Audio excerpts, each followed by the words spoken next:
ಈ ಮಾತನ್ನು ಯಾರು ಯಾರಿಗೆ ಹೇಳಿದರು? Who said to whom? First one, ಅಪ್ಪ ಅಮ್ಮ ನಾನೆಂದೂ ಇನ್ನೆಲ್ಲಿಗೂ ಹೋಗುವುದಿಲ್ಲ. ಅಪ್ಪ ಅಮ್ಮ ಮೀನ್ಸ್ ಫಾದರ್ ಮದರ್. ನಾನೆಂದೂ ಇನ್ನೆಲ್ಲಿಗೂ ಹೋಗುವುದಿಲ್ಲ. So I will never go anywhere. So boy is telling to his parents, I will never go anywhere from here. I will stay with you.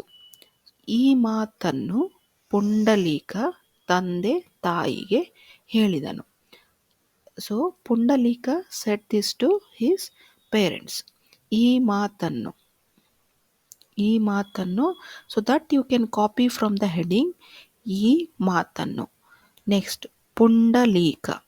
Pundalik is the name of that boy. ತಂದೆ ತಾಯಿಗೆ, that means father and mother, ಹೇಳಿದನು. ಹೇಳಿದನು you can copy from the heading ಹೇಳಿದರು. Instead of ರು I have written no. If it is a plural or if you are talking to an elder person, you can write ಹೇಳಿದರು. Otherwise you can write ಹೇಳಿದನು. So only thing you have to learn in this is Pundalik ತಂದೆ ತಾಯಿಗೆ. The second name should always end with ಗೆ. ಯಾರಿಗೆ, ತಂದೆ ತಾಯಿಗೆ. To.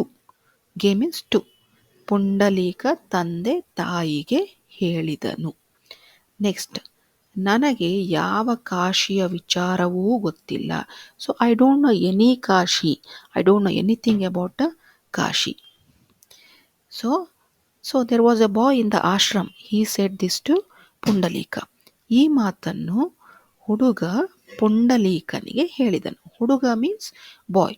Here once again ಈ ಮಾತನ್ನು, I am copying this from the heading. ಈ ಮಾತನ್ನು ಹುಡುಗ ಪುಂಡಲೀಕನಿಗೆ. See here also it is ending with ge. The second name should always end with the letter ge. ಹೇಳಿದನು, he said. ಹೇಳಿದರು, that time last letter I am replacing with no. ಹುಡುಗ Pundalik. So those are the two words you have to learn here. Remaining everything you have to copy from the heading.